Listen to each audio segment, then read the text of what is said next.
Iyon, welcome back sa ating YouTube channel, Ronde TV mo. Tuloy na tayo kagad sa ating topic. Wala na itong patumpik-tumpik ha. Ito'y tungkol kay Senador Rapi Tulfo at sa Tulfo Brothers. Yun ang may katotohanan kaya itong mga sinasabi noon ni Percy Lapid na itong magkapatid na Tulfo ay konektado sa mga smuggler dyan sa custom. Hindi ko sinasabi na may katotohanan yan. Baka magalit na naman sa akin itong mga Tulfo na hatiks na ito. Baka sabihin nyo naman na sinisiraan ko lang si Senador Rapi Tulfo. Laman ng video na ito, yung mga sinasabi ni Percy Lapid na konektado nga itong Tulfo Brothers na ito sa mga smuggler dyan sa custom. At may hawak din daw siya na ebidensya na itong Tulfo Brothers na ito ay mga walang hiya. Yan ang sabi ni Percy Lapid, di ako nagsasabi niya na. Yun lang nagkaroon pala ng alitan itong si Percy Lapid at itong Tulfo Brothers na ito kasi nga nalaman na sinisiraan ng mga Tulfo itong si Percy Lapid, mga kababayan. At yun nga ibinunyag ni Percy Lapid na itong magkapatid na ito ay konektado nga sa mga smuggler diyan sa custom. May katotohanan kaya yan? Hindi ko sinabi na totoo yan basta yan yung nakita ko at napapanood at laman ng video na ito na mismong si Percy Lapid ang nagsabi niyan. Yun ang sayang nga lang na itong si Percy Lapid ay namayapa na ito. Inambos ito nung mga nakaraang buwan, isang taon na bang nakalipas, at yung itinuturo nga na mastermind na si DG Bantag hanggang sa ngayon ay hindi pa rin naaaresto. Yun ang ngayon ko lang nalaman, pasensya na na medyo matagal itong video na ito, pero sa mga hindi pa nakakapanood na patuloy pa rin humahanga dyan sa kanilang iniidolo, nakatulad ko rin dati na talagang parang santo yan parang santo yan sa akin si Senador Rapi Tulfo, na nakikipag-away din ako niyan dati para lang maipagtanggol ko yan. Pero nga dahan-dahan nung parang namulat na rin ako sa katotohanan na para palang ginagamit lang yung taong bayan, lalong-lalo na itong mga mahirap na pumupunta sa kanyang programa para sa kanyang pangsariling interes. Ito ngang pagtakbo niya bilang isang senador, talagang namuhunan siya doon, mga kababayan at balak pa nga nito, siya daw yung nangunguna ngayon sa presidential survey. Iwan ko lang kung talagang totoo ba yung sinabi ng kanyang kuya na si Mon Tulfo na hindi daw tatakbo ito na pagka-presidente. May katotohanan din kaya yan? Yun na mga kababayan, wag na natin itong patagalin at kayo lang ninyong bahalang humusga husgahan nyo yung mga sinasabi ni Percy Lapid. Yun na ito na, sabay-sabay na natin itong panoorin. Ito ngayon ang ebidensya, patutunayan kung ikaw walang hiya. Sa bilang walang hiya. Yung Tulfo, di ba? Yung isa diyan sa mga hinduropot na yan, biglang lumitaw sa radyo noon, nandun pa ako sa kabilang himpilan. Kukwento ko sa inyo, mga kaibigan. Sabi sa akin ng mga showbiz writer na nakasalubong ko minsan, "Oy sir, narinig namin napanood namin, binabanatan ka ni Tulupong." Ba? Bakit ka ako? Kako sabi. Ang sabi, sinisiraan mo raw si Brad Eli. Ano pa kako sabi? Kung matapang ka raw, pumunta ka raw dun sa studio niya. Kung ako raw matapang. Sumagot ako sa programa ko nung kinagabihan. Baka ako may nagsasalita dyan, hindi pa nga pinangangalanan, Tulupong lang yung si Tulupong. Ang sabi raw ay sinisiraan ko siya at si Bad Eli. Yun ang sabi niya di ba? Sinagot ko, ang paninira ay ginagawa yan laban sa taong merong mabuting reputasyon. Pangalawa, ang paninira ay wala kang pinanghahawakang dokumento. Di ngayon maliwanag na. Alin doon ang ginawa ko, di ba? At saka bakit mo kako isinasama sarili mo Hindi naman kita kilala eh. Di ba? O ngayon, dun sa sinasabi mong hamon na ako pumunta dyan, ang sabi ko, hindi ho ako matapang eh. Takot nga ho ako eh.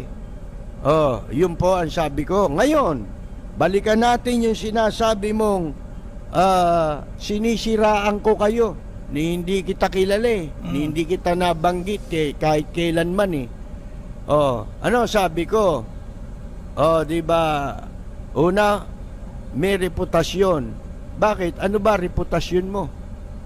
Ha? Eh, ang sama ng reputasyon ninyo, di ba?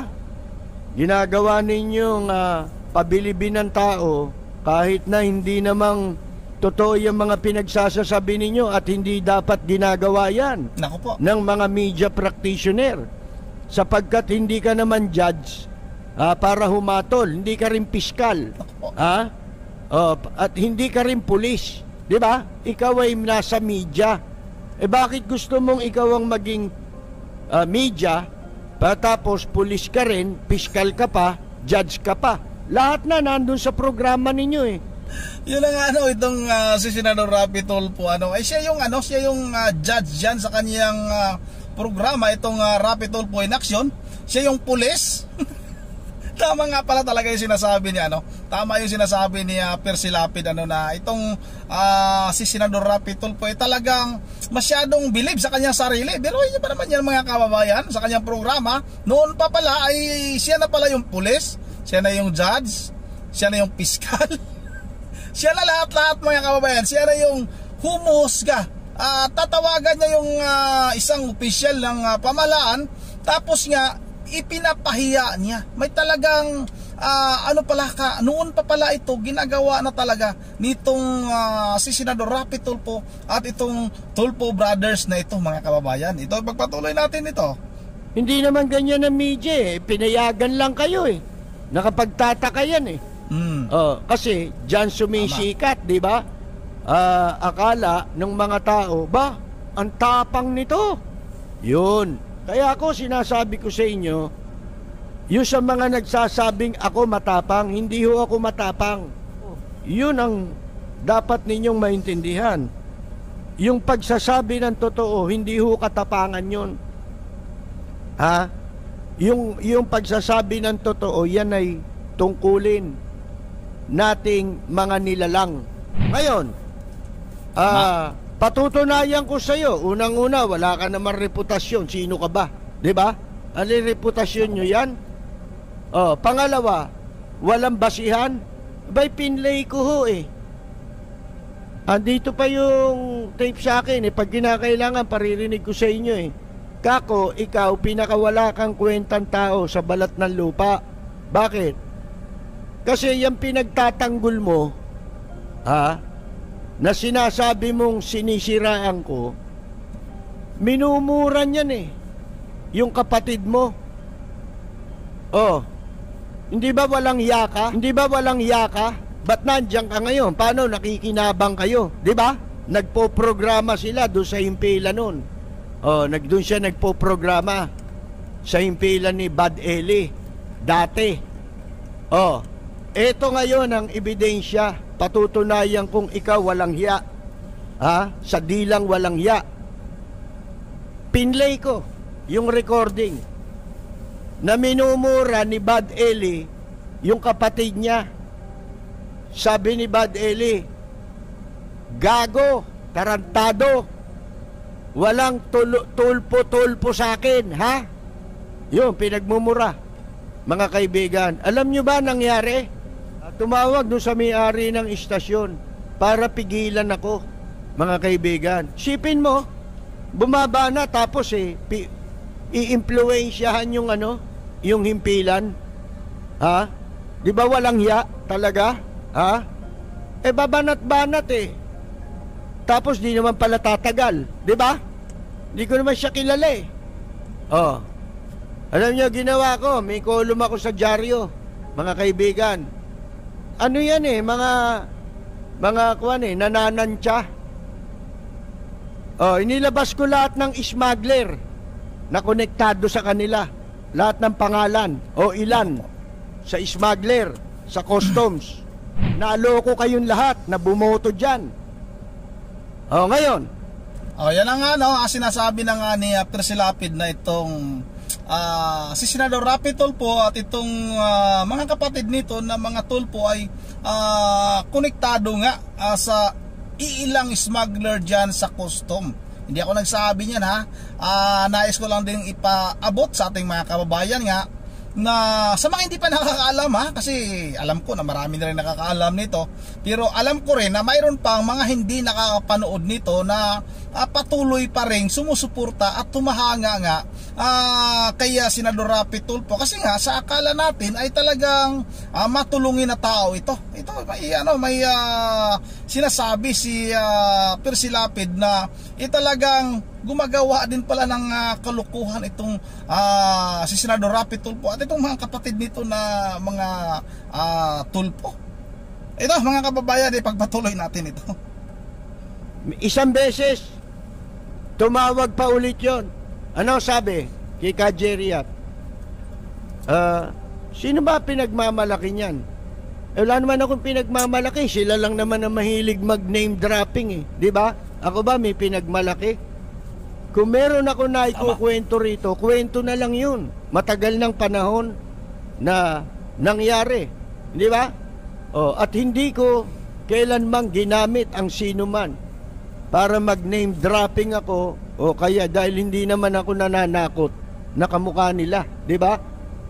Kaya isa yan sa mga ehemplo, kung masamang ehemplo, kung bakit dumami walang hiya ngayon Akala nila tama yung ginagawa ng mga yan. Tatawag sa isang public official, i-interviewin para hiyain.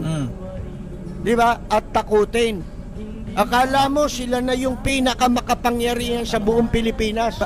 Doon nga lang sa istasyon nila, sa istasyon ng gobyerno ang daming nagkukwento sa akin doon Ano kinukwento nila? Akala mo raw kung sino yung mga yan. Minumura yung mga empleyado ron, mga broadcaster, kung sino-sino, mga technician, kahit mga station manager, samantalang nagpo-programa lang sila ron. Wala naman silang posisyon doon. At kung dumating daw, sangkaterba mga bodyguard na akala mo, papatay ng tao. Yun ang totoo din naman talaga itong mga sinasabi ni Persilapid na talagang napalibutan ito ng mga bodyguard itong si Senador Rapi Tulfo. Kahit nung hindi pa ito senador, talagang napakaraming mga bodyguard dyan. Pagkakalam natin ay mga wala na sa serbisyo, mga ranger, sundalo, yan daw yung karamihan sa mga bodyguard nitong si Senador Rapi Tulfo. Tapos yung yung sasakyan niyan ay bulletproof. Kaya talagang napakatapang kung magsalita. Iwan ko lang, di ko rin talaga alam kung sa actual ba na labanan ay matapang ba din talaga itong magkapatid na ito na Tulfo na ito. Sabagay, maraming mga hinahamon na itong magkapatid na ito na magsuntukan, kung anong hamon. Yun na nga may katotohanan din yung mga sinasabi ni Persilapid na tatawagan nila yung mga public official, yung mga kung sino-sino, yung mga official nga sa ating pamahalaan, at binabastos nitong si Senador Rapi Tulfo. Kahit mga kapulisan nga, alam naman natin kung anong ginagawa nitong si Senador Rapi Tulfo, mga sundalo at kahit sino mga kababayan. Nakikita din natin sa programa nitong si Senador Rapi Tulfo na talagang mahilig ito mamamahiya, kasi nga matapang, kasi ayon kay Persilapid, pag dumating daw sa himpilan ay talagang napalibutan naman pala ng mga bodyguard na parang papatay ba ng tao. Yun ang dito lang muna at kayo na lang yung bahalang umusga. Ulitin ko, hindi ito bagong video na ito, pinaparating ko lang din sa ating mga kababayan, lalong-lalo na sa mga hindi pa nakakapanood, na patuloy pa rin humahanga sa kanilang idol na si Senador Rapi Tulfo. Yun ang dito lang muna at di ako makapag-shoutout ngayon. Shoutout na lang kay Member Jever Religious ng Pulilan, Bulacan, kay Edisa Borbi at kay City Salay Baguan. At sa lahat lang, once again, this is Ronde TV mo. Ingat kayo lahat. God bless bawat isa sa atin.